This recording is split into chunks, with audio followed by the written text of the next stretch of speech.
like to call the July 12th, 2012 meeting of Williamsburg City Council to order. Ms. Scott, would you call the roll, please? Ms. Knudsen? Here. Mr. Pond? Here. Mayor Holman? Here. Mr. Foster? Here.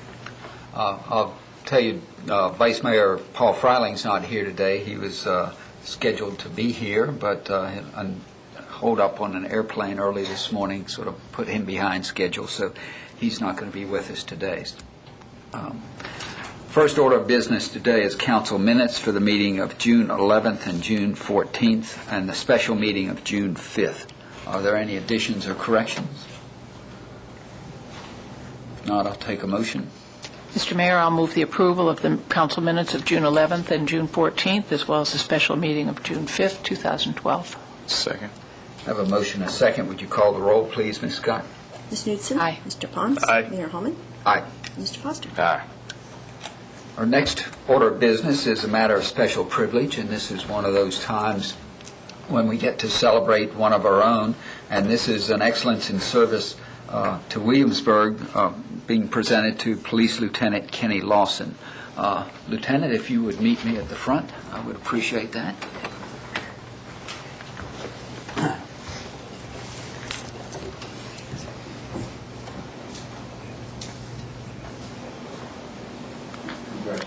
I'm going to read some. So we can get a picture. I'm going to read the citation for you, and then give you a chance to say something. All right. And then we have the plaque. Again, this is an important award from the city because it comes from your peers, and as you well know, and again tells us both how much they value you and tells you how much we value you. So let me read this. This is the City of Williamsburg takes pleasure in recognizing Kenneth G. Lawson for excellence in service to Williamsburg. Ken Lawson has faithfully and effectively served the citizens of Williamsburg for over 24 years. As a police lieutenant, he is responsible for supervising a squad of officers, which includes the training, assessment, evaluation, and discipline, while maintaining the morale, harmony, and productivity of the squad. Ken teaches at the Hampton Roads Criminal Justice Training Academy, where he has been a mentor who enjoys assisting less experienced officers learn innovative ways to successfully perform their duties. He holds instructor certifications in firearms, defensive tactics, taser, and the use of force. He has been instrumental in writing training doctrine essential to keeping officers and the public safe. In addition to his primary duties, Ken serves on the Professional Executive Leadership School Alumni Association Board, improving leadership in law enforcement throughout the Commonwealth of Virginia. Ken Lawson is hereby recognized for his dedication to excellence in keeping with the highest traditions of public service in the City of Williamsburg, signed by me as mayor and Jack Tuttle as city manager. Ken, congratulations.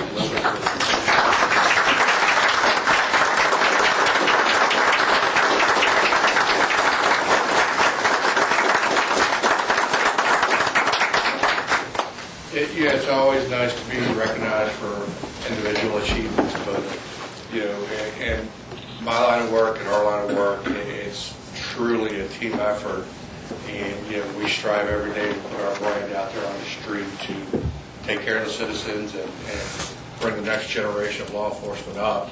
So it's an honor for me to be able to do that, and I appreciate it. Thank you.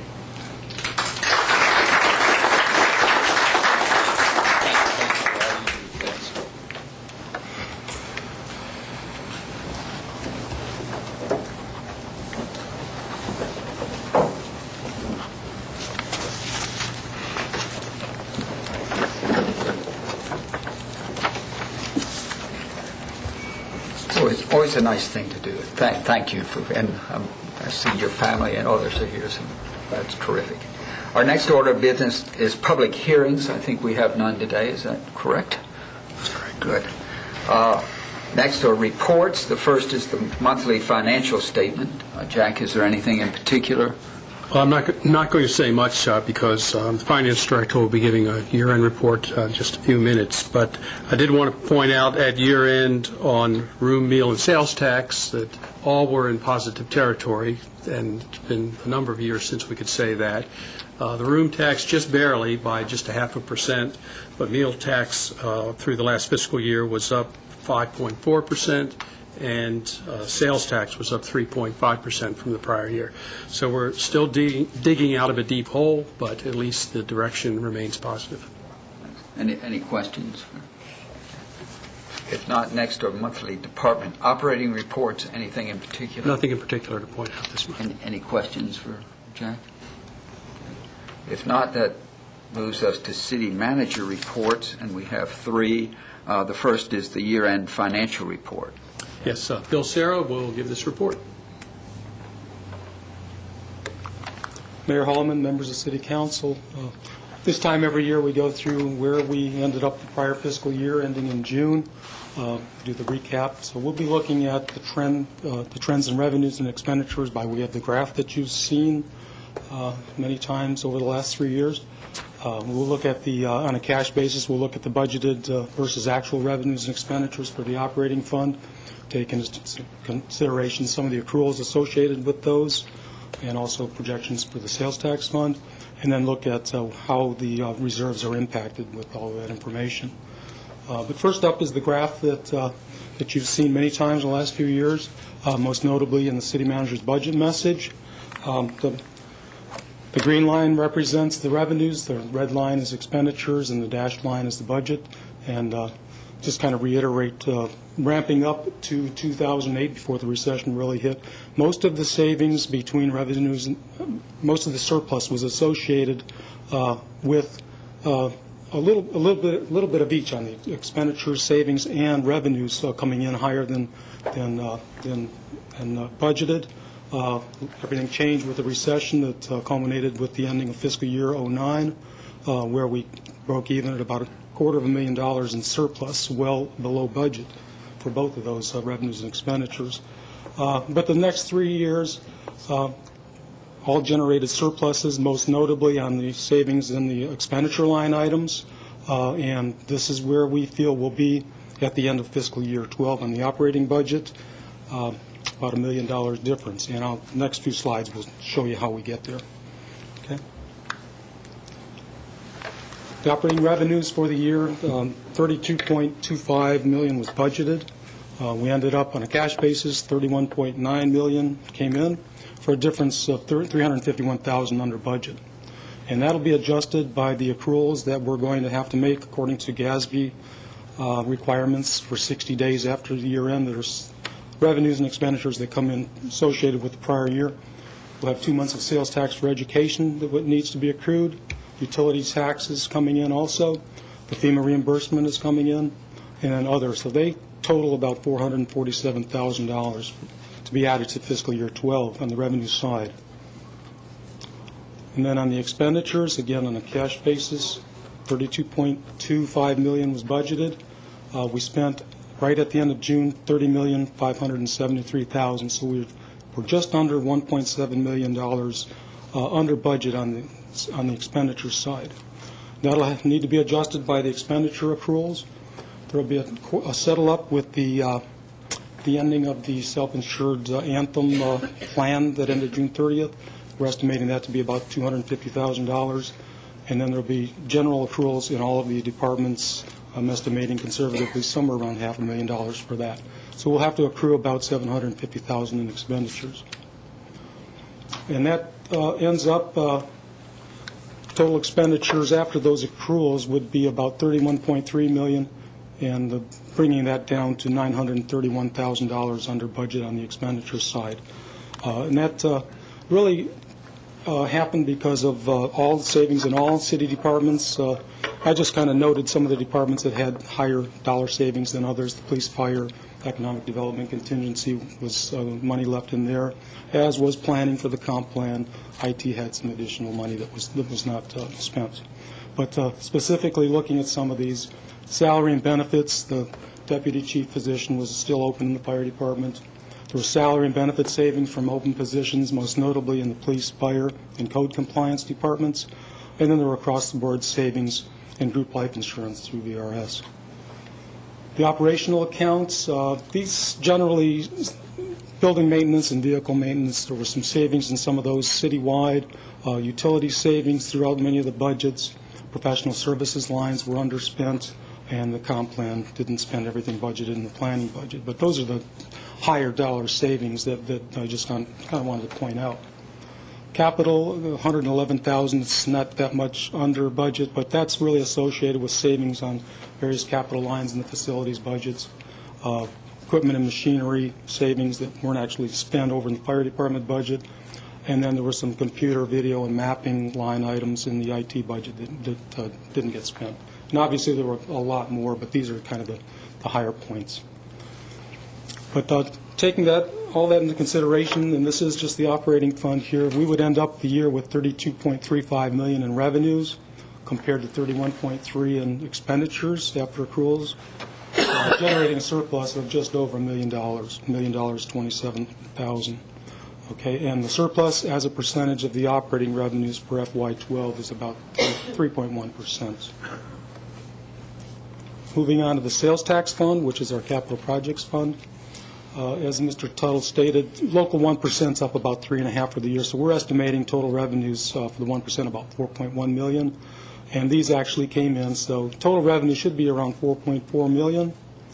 We spent $4.9 million at the end of June, and that number is on your reports, and we're going to accrue around $500,000 or so. The majority of that is for paying for the citywide paving that was recently completed. So total expenditures of $5,447,000. So difference of $1,040,000, and that comes from reserves. And then talk a little bit about those reserves. We started fiscal year 12 last year at $26.48 million, so just under $26.5 million. It's broken down into these GASB classifications. But if we add in total estimated revenues, including the capital spending, $36.7 million, and then the expenditures very close to the same number, we'll generate a fund balance very close to what we had last year, about just under $26.5 million.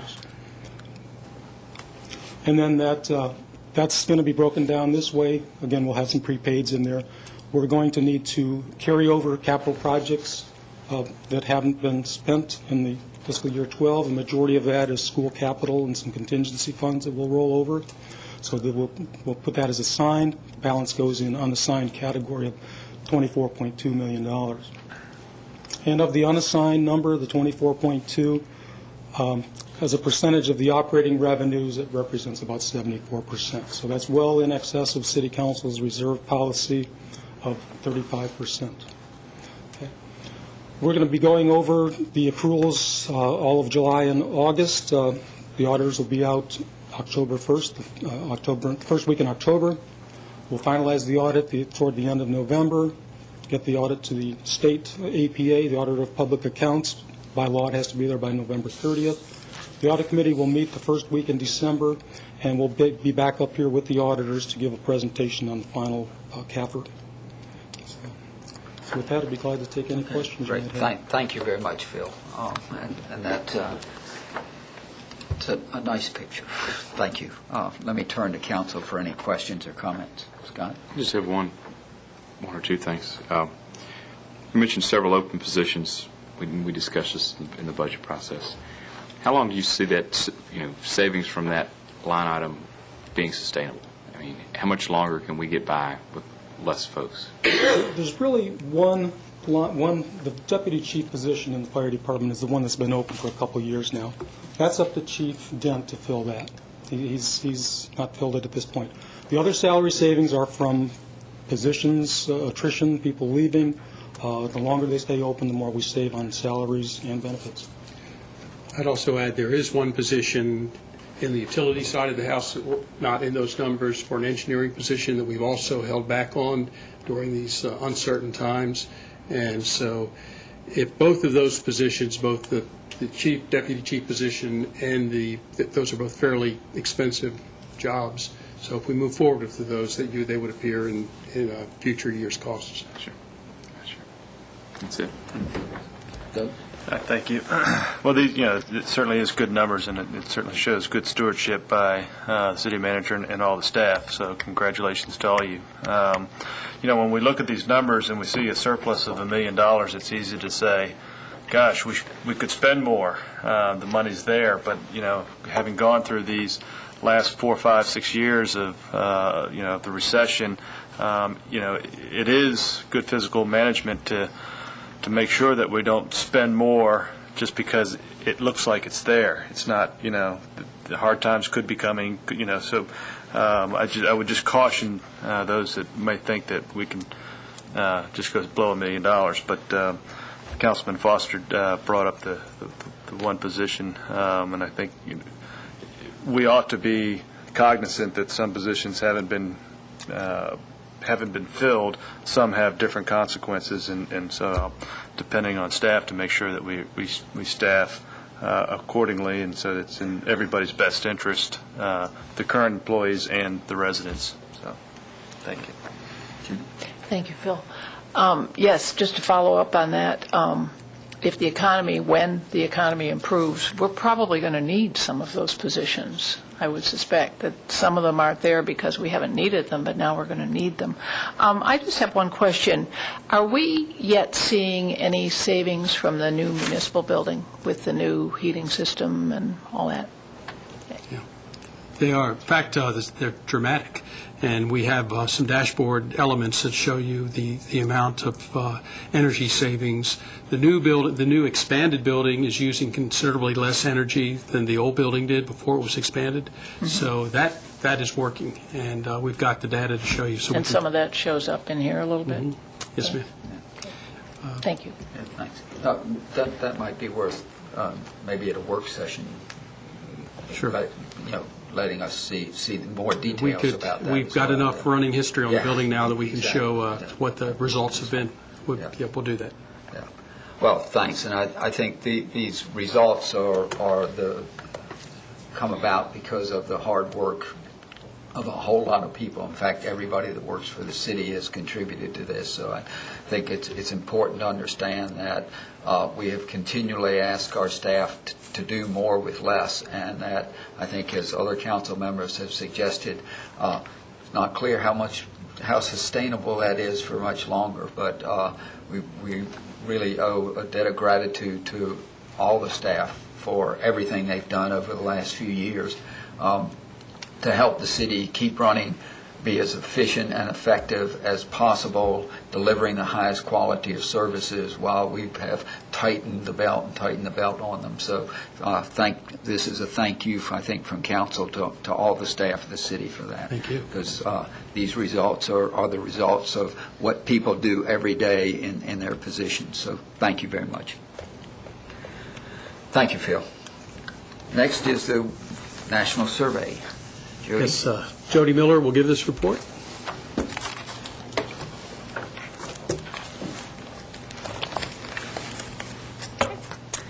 Good afternoon, Mr. Mayor, members of City Council. This afternoon, I will share with you some of the highlights from the 2012 National Citizen Survey.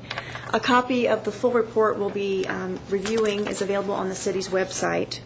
As you're aware, the city started using the National Citizen Survey tool back in 2008, and we conduct the National Citizen Survey every 2 years to coincide with Council's goals, initiative, and outcomes process.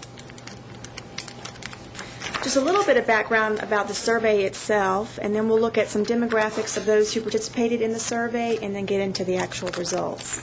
The National Citizen Survey is a collaboration between the National Research Center and ICMA, the International City County Management Association. They provide a statistically valid survey of residents' opinions about their community, overall community opinions and services. Approximately 500 communities across the country participate in the National Citizen Survey.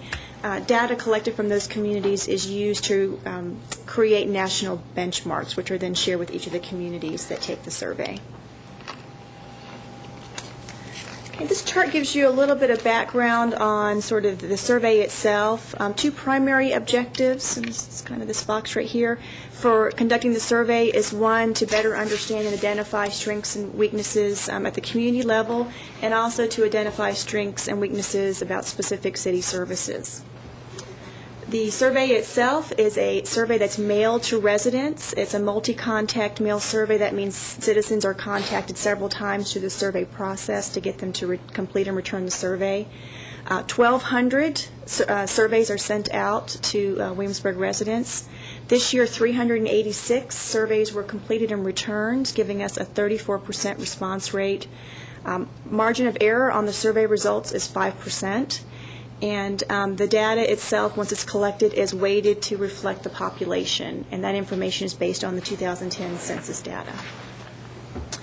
We have long-term and immediate assessment goals when looking at the survey results themselves. Sort of the immediate goals would be looking at using the information to help us in planning, resource allocation, our performance measurement system, our public dashboards, we included as that as well, and also looking at program and policy evaluations and decisions. Long-term, we look at the information provided by the survey to look at things like improving services over the long term, opportunities for more civic engagement, looking at opportunities to create, increase the quality of life in a community, and also build stronger public trust. The National Citizens Survey has focus areas. That's the way the survey itself is organized, and there are 8 focus areas, as you can see. It starts with, up top here, community quality, community design, public safety, environmental sustainability, recreation and wellness, community inclusiveness, civic engagement, and public trust. And under each one of these focus areas, you can see a variety of topics in city services. For our discussion this afternoon, I'm going to highlight community quality and public trust, but as you're aware, we have 100 pages of additional data that talks about all the rest of the services and characteristics in the other focus areas.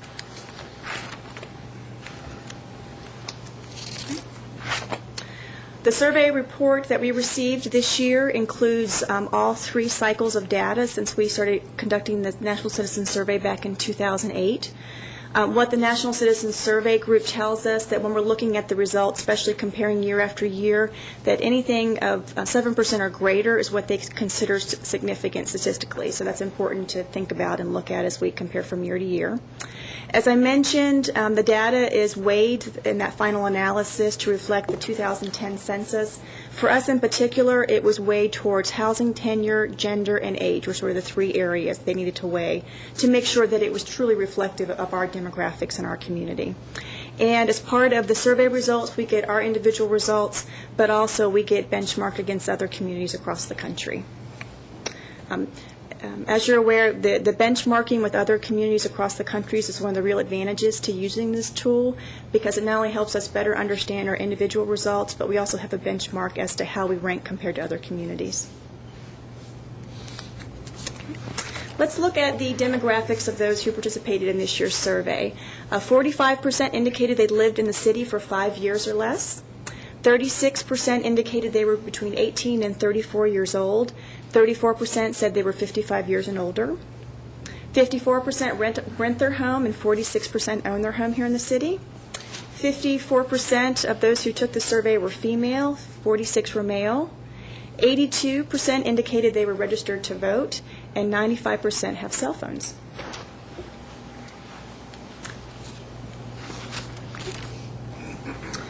In the focus area of community quality, the survey asked the following questions. It asked about overall perceptions, about sort of overall quality of life here in Williamsburg. It asked residents about their neighborhood as a place to live, and then about Williamsburg as a place to live. As you can see, here are scores. We have all 3 cycles of data here for looking at the overall quality in Williamsburg. 87% of those who took this year's survey indicated they thought overall quality was excellent and good. Just so you can tell, the 2012 scores are always going to be the top scores where kind of these lines are. A neighborhood as a place to live, 78% indicated they thought it was excellent or good for our 2012 results. And Williamsburg overall as a place to live, 92% indicated they thought it was excellent or good. In addition to having this data here, I've also put these little arrows here. These kind of give you a sense of the benchmark information that's been included in your report. Where we have an up arrow like this, that means we're above the national benchmark. An arrow that's going to the side here means we're similar, and any arrow that we would have that would be pointed down would mean that it was below. I've also kind of color indicated here, and any red arrow would mean much above or much below. So, for instance, on overall quality of life here in Williamsburg, we were not only above the benchmark, we were much above the benchmark in this category for our score in 2012. We were similar to the national benchmark for a neighborhood as a place to live for our 2012 score, and we are also much above as Williamsburg as a place to live.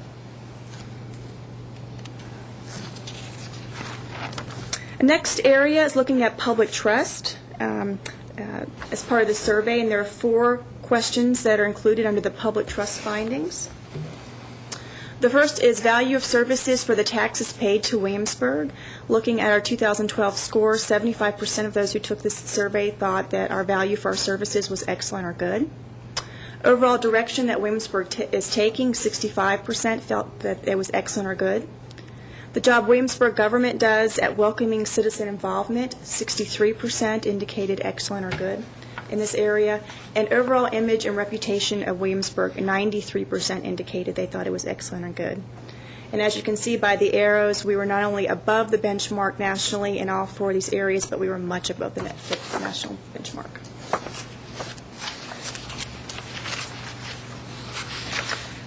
The survey also asked questions about government ratings, asking citizens to rate the level of services at the local, state, and federal level. Services provided by the City of Williamsburg, 86% of those who took the survey indicated that they was excellent or good. Services provided by the federal government, 51% said that they thought those services were excellent and good, or good. And services provided by the state, 51% also thought that those services were excellent or good. All of which were above the national benchmark, but you'll see the services provided by the City of Williamsburg, we ranked much above the national benchmark there.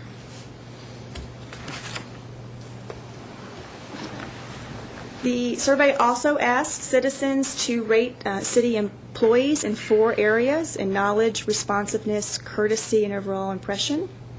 For our 2012 scores, you'll see under area of knowledge here, 87% indicated they thought that the amount of knowledge our employees have is excellent or good. Under responsiveness, 82% thought excellent and good or good. Under courtesy, 85% rated our employees as excellent or good under courtesy. And then overall impression, 82% indicated excellent or good for their overall impression of their contact they've had with employees. And as you can see from the benchmark arrows, as we call them, all are not only above the national benchmark, but they're much above the national benchmark. Okay. So we're going to dive a little bit deeper into the benchmark and comparisons, because that's a real important aspect of the National Citizen Survey tool. I'm going to give you a little bit of an overview, and we're going to dig a little bit deeper. As I mentioned early in my presentation, there's organized into 8 sort of focus areas. The focus areas within the survey look at community characteristics and local services, so that's how we're going to break up the comparisons. There are 32 community characteristics that are included within the report. Of those 32, 26 were above the national benchmark, 4 were similar, and 2 were below.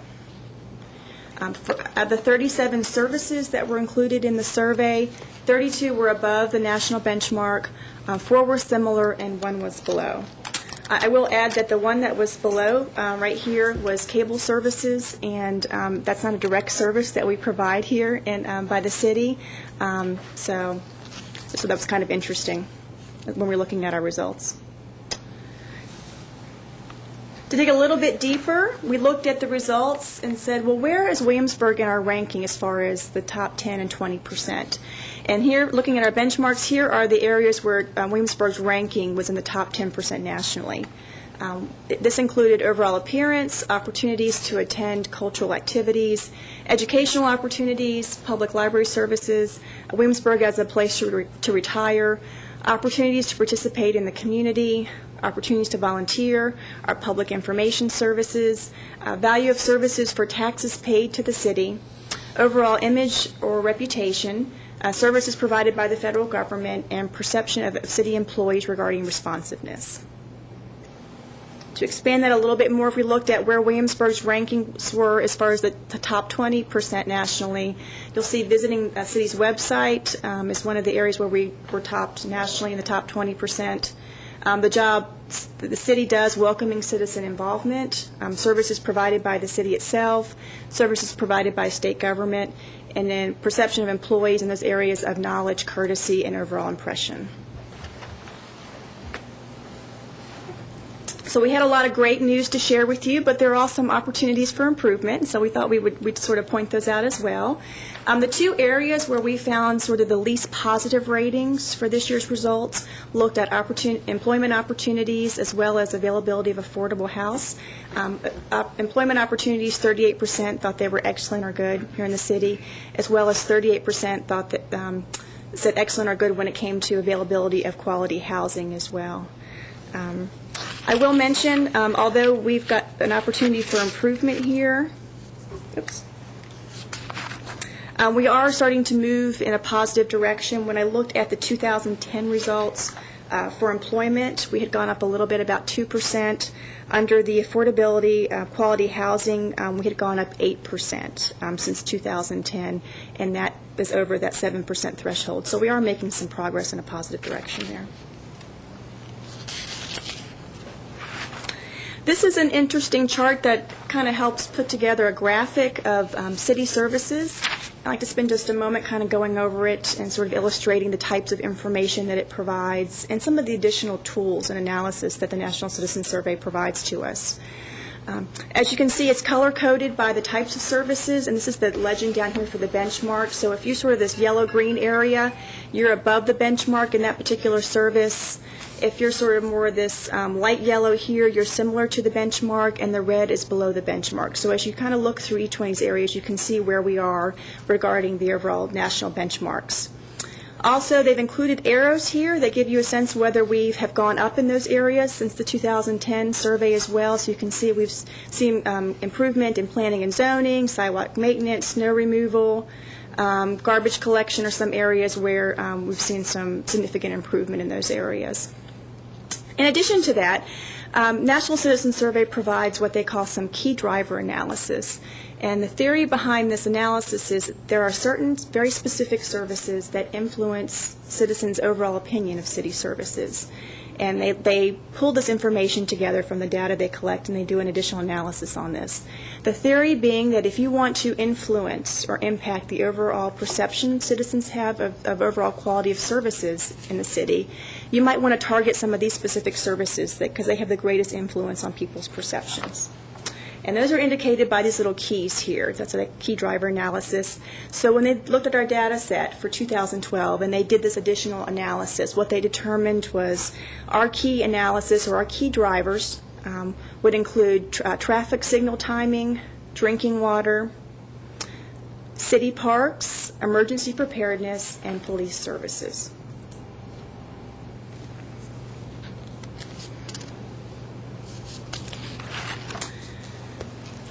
The survey instrument allows us to customize a few questions within our community if there's a specific issue or question that we would like to ask our citizens, in addition to the standard questions that we ask every year to citizens. In 2010, we decided our custom question would be focused on fulfilling the city's vision statement.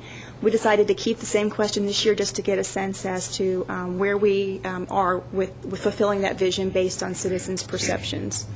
So when we broke up the mission statement into 3 areas and then talked about the overall vision. Looking at Williamsburg as a safe, beautiful, livable city, 97% of those who participated in the survey strongly agreed or somewhat agreed with that statement. City government is cohesively led, financially strong, always improving, 78% strongly agreed or somewhat agreed with that part of the statement. Williamsburg operates in full partnership with people who live, work, and visit here. 77% said they strongly agreed or somewhat agreed with that aspect of the vision. And when asked overall, is the city fulfilling its vision, 87% said they strongly agreed or somewhat agreed. Okay. That concludes sort of the highlights of the data. Next steps in using the information that we've gathered from the report include using it to develop the 2013-2014 goals, initiatives, and outcomes, and we'll start working on those this coming summer and fall. We also use the information and data in the city's performance metrics and dashboards, which is included in our overall performance management system. We also use the information as far as benchmarking with ICMA's Virginia Performance Consortium. That concludes my report of the highlights of the 2012 results, and I'm happy to answer any questions council may have. Jody, thank you very much. There's a lot here, as you know. Yes. And this is just skimming the surface, but again, it gives us a framework for doing lots of thinking and analysis of what we do in the city. So thank you for that, and thank you for the presentation. I'll come to council for questions, comments. Scott? Just have a couple comments. Scrolling through here, the one thing that really stuck out is that we seem to be hitting out of the park is public safety. Not only the ratings that fire and police are getting, but the safety people feel in our neighborhoods and downtown. And that's definitely a feather in our cap. The other thing that kind of crossed my mind is some of these questions are really questions about the larger Williamsburg area. So it may not even, a less than favorable ranking may not even be based on a perception that's derived from the city proper. If I could on that, the letter that you received specifically asks you to give your answers for the city as opposed to the region. However, on many of these, it's very hard to distinguish. For instance, traffic light timing. It's hard to think of that because people don't even know which lights are in the city and which lights are not. So your points, an effort is made to make it just city, but what you say is true. Then you're doing all you can, so it's as close as it's going to get. But that's all. Thanks. Yeah, and that particularly struck me with employment opportunities. It's hard to say what jobs are available where. Talk to me a little bit about the National Citizen Survey. It almost implies in that title that it's a national thing, yet only 500 communities participate. And that doesn't seem like a lot. Well, you have to pay to participate in the survey, and there's a fee associated, and depending on what level of survey you participate determines your fee. So those 500 communities that participate are those who pay a fee to participate. Okay. Is there other information that the survey, the National Citizen Surveys, get from those that don't pay a fee? That somehow, no. Not that I'm aware of. Not that I'm aware of. They work closely with ICMA and not only doing the survey, but the information collection and analysis. They also work with the Performance Measurement Consortium with ICMA as well, and more of a collaborative effort. Mm-hmm. Do our neighboring jurisdictions participate in a? They were on the list of those that have. I don't know how recently they have, but based on the appendix, they have taken it at some point. Right. I just wanted. I don't know what we would garner from comparing them, but given that there's so much cross-jurisdictional things, it might be interesting to kind of do some thinking about that. I don't have any questions, but I think for the most part, we've ranked very well on a lot of the important things, and certainly this helps us identify where we need to spend a little bit more time and effort. So, and I know we will. So, thank you. Thanks, Doug. Jody, when was this done? When did people fill it out? The surveys were mailed in early May, and we asked that they get them back to us by the end of the month. And so it took about a month in June to actually do the analysis. So they actually filled them out after we raised taxes? Yes. Probably. That's I interesting. mean, they were mailed out May 1st. Okay. So. That's interesting. There's just one thing, and I have to admit I haven't gotten through the whole big thing, but I did read the little thing. And one of the things with little key is city parks. And there's a really interesting dichotomy here it's on page 9, if you've got the little one at the top. People really like the parks. It's, when you ask them about what they think about the parks, it's everything is above or similar. When you ask them if they use the parks, it's lower. I find that just really interesting, and I just, I mean, it's a good thing that everybody likes the parks. We probably need to look at usage a little bit, maybe. I don't know. I just find it since it's one of the key indicators, in fact. So I just found it interesting. If I could make a comment on that as Sure. well. The numbers we keep of people who use our recreational facilities, both the rec center as well as Waller Mill Park, we've known for many years. It varies from program to program, but many more non-city residents use those facilities than Right. city residents. Right. And in a sense, it's because the way we do parks and recreation is regionalized here, so that the city will specialize in certain services, and we will have many non-city residents participate in that. Volleyball or softball or basketball or some of the programs, but we don't do soccer, and we don't do Little League Baseball. They're all in James City County. Right. So that's really good for the resident, because they're able to use whatever service of any of the three jurisdictions on the same basis. But it also means that we may have our residents that are using a service in one of the counties, and very properly so, because that's the service they're interested in, and we don't provide that. So I think that might tend to skew some of these results in terms of how many of our residents use our recreation. Right.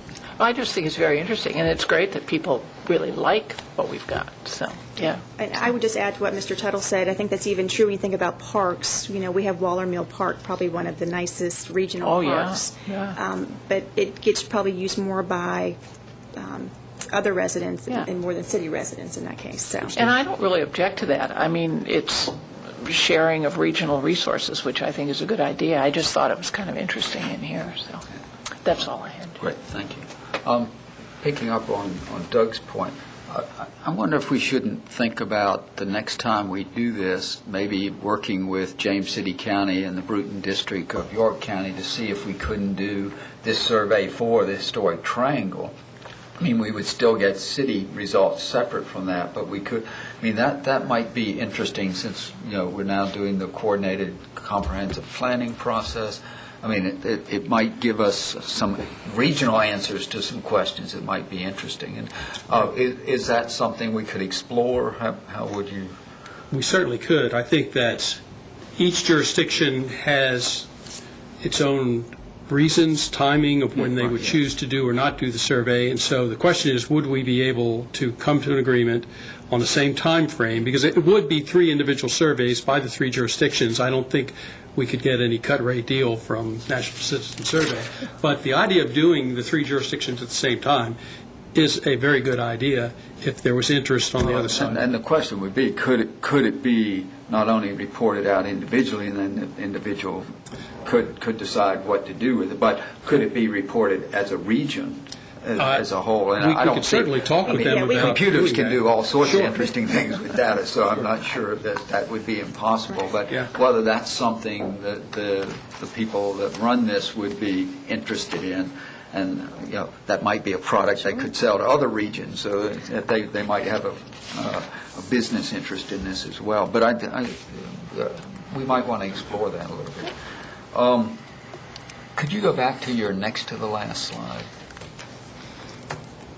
Yeah, these come from our statement of mission statement for the vision, city, right? mission statement, yes. And so 2010 was the first time we asked these. Yes. I find that, you know, very interesting. I mean, in part, I think 2010 is affected by the recession, but, you know, we're not really roaring out of the recession, as we know. But I look at that and see that as pretty positive, and I think a lot of that goes back to city staff and the way the city's run, that really, that's very encouraging. I'll be interested to see the next time around. I guess the final question for you is, were there any surprises as you look at this and you go, and you've had time to spend some time with it and go into some depth, although there's still a lot more to do. Were there any moments here? Or what? Well, I guess I had a few kind of moments. 2010, it was interesting. You really get a sense when you look at some of these results based on timing and sort of what's going on in your community based on some of the results. And my example for this would be in 2010, our snow removal scores had dropped quite a bit. And if you remember that year, we had a lot of snow that winter. And so snow removal in the winter was on people's minds. This past year, we had a very mild winter and didn't have hardly any snow. And you saw those numbers jump right back up again. So it's interesting to kind of look at each 2-year cycle and kind of say, well, if something went up or something went down, what was going on in the community, 3 months, 6 months beforehand that might have influenced? Another area that struck me, and it's because I work so closely with Kate Hoving, is our public information services, in particular use of our website. And since 2010, we've made a real effort as far as strategy to do more things online so people could get information when they wanted it, accurate information, full information, timely information, and really sort of working and using technology in our website. And I think you start seeing some of those numbers reflective of that in our overall results. So those are some of the things that, as I look through the information, that kind of struck me. The third point, I guess, would be, and Mr. Tuttle touched on this too, was regarding Parks and Recreation. Use of our recreation center had dropped compared to previous years, but I think to Mr. Tuttle's point, it's truly reflective of the fact that we have a much more of a regional Parks and Recreation resource here in the Historic Triangle. So those who may be taking the survey may not be going to Quarter Path, but they're definitely using, as you see from the other results, Parks and Recreation services within the region in some way. So those are the few things that sort of stand out to me, and I don't know if Mr. Tuttle, you have anything else you'd like to add? Well, first of all, I agree with all of those. I think those are good insights. I'll also add that our refuse collection in 2010, you recall we had done, just before that survey, we had gone from twice a week to once a week refuse collection, and we saw a drop. It wasn't dramatic, but we did have a drop. But it's back up to where it was, if not higher than it was in 2008. So that change in service level, we're back to where we were in terms of people's perception of the quality of the service. So that was encouraging to see that change, which was difficult at the time, has worked out pretty well. Another thing that, and I made this observation 2 years ago, but it continues to strike me, 45% of the people that took this survey have been in the city less than 5 years. And so, in a sense, if we think we're doing okay, every year we have a new public that's coming into the city that doesn't know Williamsburg yet, but they'll get to know the city and the city government and its services. And so you can never rest because you always have a new audience. And that's unusual. We have one of the areas you showed, those areas Jody showed where we were in top 10% and top 20%. Well, one of the areas where we are absolutely at the bottom is the amount of turnover of our population. We have a high turnover population vis-a-vis most of the communities that take this survey. And so that's a particular challenge for us to serve those new residents, to make them, not only provide what they need, but so they have the perception that those services are there and that the government's there for them. So I think that's a big take-home for us. Thanks. Any further? Yeah, just touching on that, I think almost intuitively we would say that the high turnover rate is because of the college students that come and leave us, but they don't participate in the survey necessarily unless they have a water bill. No, they would participate if they lived in a residential area, single-family home. So the way the surveys are mailed to them, we use the city's GIS mailing database. So if they're living within a home and they receive the survey, they could complete the survey and submit them. Or anywhere off campus. Yeah, anywhere Still, off it's campus. very diluted. Yeah. So it just strikes me, why would we have such a high turnover rate? And nobody probably has the answer to that. But Well, I would say that, again, since we have this high percentage of rental housing, people tend to move out of rental housing totally not associated with the college. So that, I think, is just the nature of rental housing as opposed to owner-occupied. And we also have a higher amount of multifamily housing in the city as well. That leads into that sort of rental situation that all plays into it as well. Any other comments, questions? Jody, thank you very much. And we'll hear more about this as we move toward our retreat and move toward the goals, initiatives, and outcomes development this fall. But thank you very much. Our next city manager report is watershed property. Yes, we brought to you a signed purchase agreement for a 1-acre parcel in the watershed on Oak Tree Road. We've have some issues with that with regard to the title work that the city attorney has continued to do on it, and so we're not comfortable recommending council move ahead today with this purchase, and to give the attorneys more time to either resolve it, or if it cannot be resolved, we may not be recommending it to you. So we suggest you pass over this item and not act on it. Fine. Okay, thank you. City attorney reports? I have none. Thank you, ma'am. Next agenda item is unfinished business, and we have one, which is a noise regulation and presentation areas, proposed ordinance 12-14. But I will be giving this report. A few months ago, we brought forward to council a proposed ordinance regarding the creation of presentation areas for expressive speech on Duke of Gloucester Street, and we had a fair amount of reaction in response to that.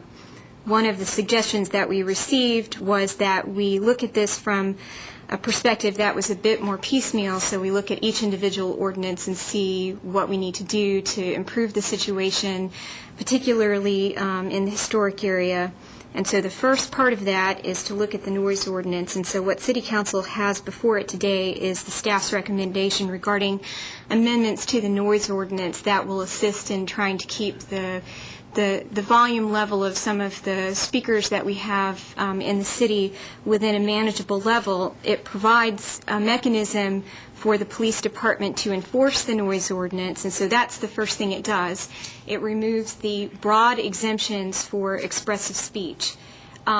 Without doing that, it doesn't matter if we make any other changes to the noise ordinance, because it's not going to apply to particularly those folks that have in the recent past caused problems. And so we need to make that uniform across the board for all speech that occurs on city streets, and so that's what the ordinance does.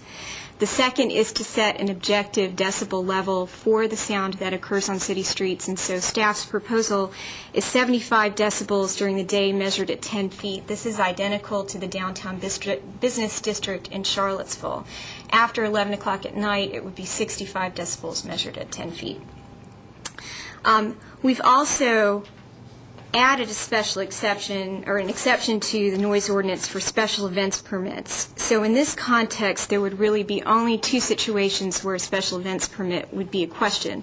And the first would be if someone wanted to conduct an activity on Duke of Gloucester Street that they knew in advance was going to exceed 75 decibels, the city manager could issue a special events permit to allow the additional volume level. That would be for anyone who thought they were going to exceed the volume level, but particularly those groups that were 20 people or less that didn't have to go get a special events permit under our ordinance anyway.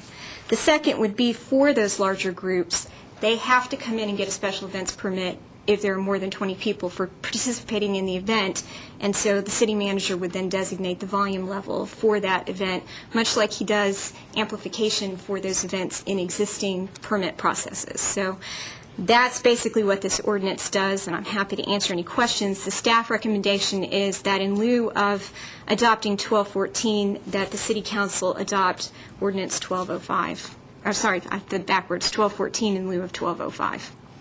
Okay, thank you. I'll come back to council for questions, comments. Got several things. Just to be 100% clear, this is only regulating it's only changing the noise ordinance for the speech that takes place in city streets. That's right. Okay.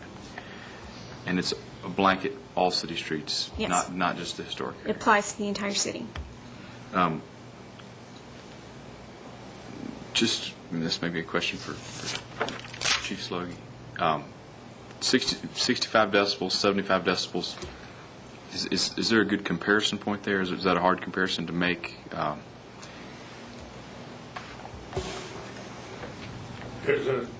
It's easily distinguished between 65 and 75. Okay. And what could you, just our normal conversation is about? I'm conjecting. Sure. 50, 55. Okay. Like Gotcha. we're talking right now, Sure. maybe 50. Sure. And then it's easy to see where it goes from there. So that's good.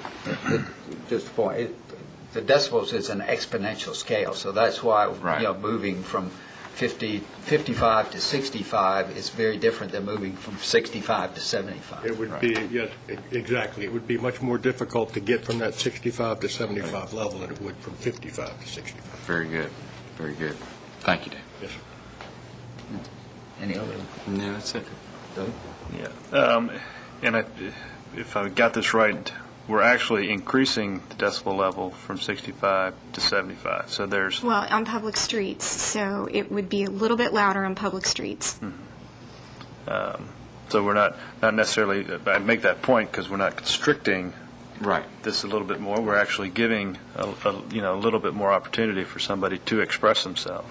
Well, I think this is a whole lot cleaner and makes better sense than what we saw, and that's no criticism of staff, but it eliminates a lot of what was controversial in the first go-around and still gives us the opportunity to enforce some regulations on the street to help curtail some activities that may be disruptive. And this gives us a tool, so I support it.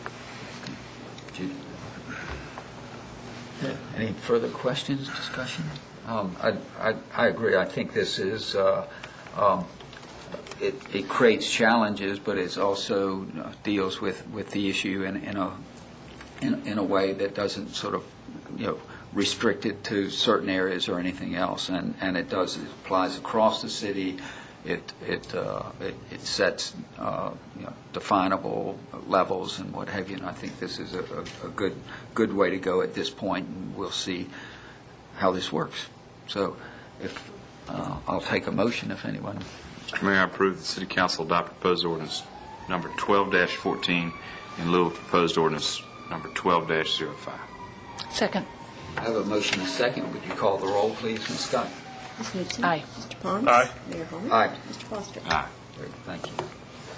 Our next agenda item is new business, and the first is appointment to boards and commission, proposed resolution 12-08.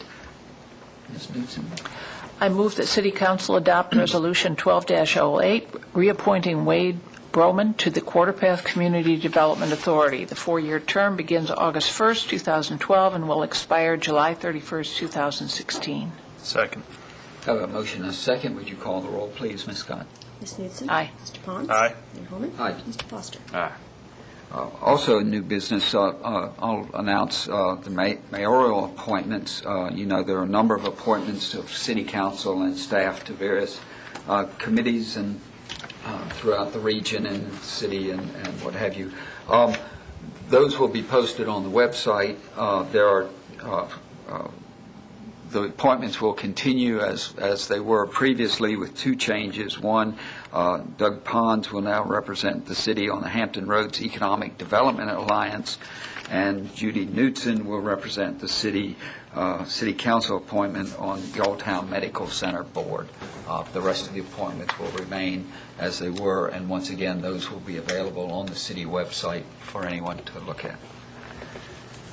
That brings us to our final agenda item for the day, which is open forum. This is a time when anyone who wishes to address council on any matter may do so. If you wish to address council, please come forward, state your name and address, and you can have 3 minutes or so to speak. Okay. Welcome. 3 minutes. My name is Suzanne Stern. I live in James City County, and I'm here because I have a permit in my name to hold a voter registration table under the umbrella of Organizing for America, and the voter registration table is on Duke of Gloucester Street in front of Williams-Sonoma. The permit has been renewed by Jack Tuttle. In his most recent correspondence to me, he stated that that a permit will no longer be required, but he's still designating where we have to place our table.